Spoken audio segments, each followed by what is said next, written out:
इस वीडियो में हम हिंदी की उपभाषाएं और उनकी बोलियों के बारे में पढ़ेंगे। सबसे पहले हिंदी भाषी क्षेत्र। हिंदी भाषी क्षेत्र किसे कहते हैं? इस क्षेत्र के अंतर्गत 9 राज्य आते हैं: उत्तर प्रदेश, उत्तराखंड, बिहारी, झारखंड, मध्य प्रदेश, छत्तीसगढ़, राजस्थान, हरियाणा और हिमाचल प्रदेश, और एक केंद्र शासित प्रदेश दिल्ली। ये प्रदेश आते हैं और इसे हिंदी भाषी क्षेत्र या हिंदी क्षेत्र के नाम से जाना जाता है। बोली किसे कहते हैं? एक छोटे क्षेत्र में बोली जाने वाली भाषा बोली कहलाती है। बोली में कोई भी साहित्यिक रचना नहीं होती। उपभाषा, अगर किसी बोली में साहित्यिक रचना होने लगती है और क्षेत्र का विस्तार हो जाता है तो वह बोली न रहकर उपभाषा बन जाती है। एक भाषा के अंतर्गत कई उपभाषाएं होती हैं और एक उपभाषा के अंतर्गत कई बोलियां होती हैं। सबसे पहले एक अंग्रेज प्रशासनिक अधिकारी जॉर्ज ग्रियर्सन ने अपनी पुस्तक ए लिंग्विस्टिक सर्वे ऑफ इंडिया में हिंदी क्षेत्र की बोलियों को 5 उपभाषाओं में वर्गीकृत किया है। हिंदी क्षेत्र की समस्त बोलियों को 5 वर्गों में बांटा गया है। इन वर्गों को उपभाषा कहा जाता है और इन उपभाषाओं के अंतर्गत ही हिंदी की 17 बोलियां आती हैं। उपभाषा कौन कौन सी हैं? पहली है राजस्थानी, दूसरी पश्चिमी हिंदी, तीसरी पूर्वी हिंदी, चौथी बिहारी और 5वीं पहाड़ी। ये 5 उपभाषाएं हैं और इनकी बोलियां हैं। राजस्थानी उपभाषा है और राजस्थानी भाषा की बोलियां हैं मारवाड़ी, जो पश्चिम राजस्थान में बोली जाती है। जयपुरी, ये पूर्वी राजस्थान में बोली जाती है। मेवाती उत्तरी राजस्थान में बोली जाती है। मालवी दक्षिणी राजस्थान में बोली जाती है। राजस्थानी उपभाषा की बोलियां कौन कौन सी है? मारवाड़ी, जयपुरी, मेवाती और मालवी। मुख्य क्षेत्र जहां ये बोली जाती है राजस्थान।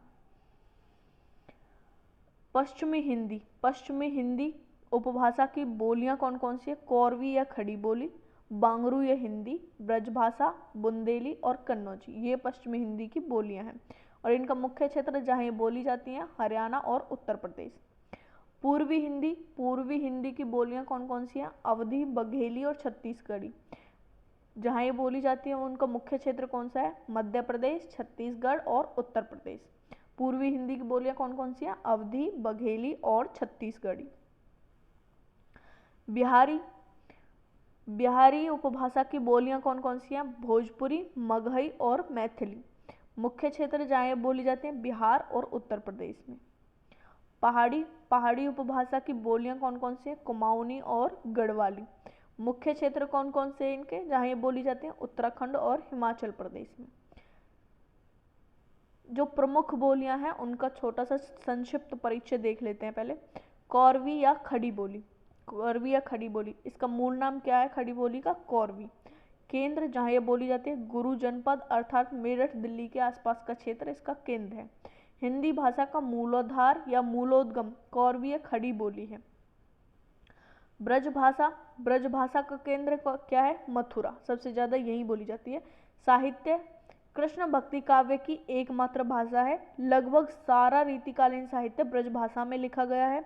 साहित्यिक महत्व के कारण इसे ब्रजबोली नहीं ब्रजभाषा की संज्ञा दी गई है।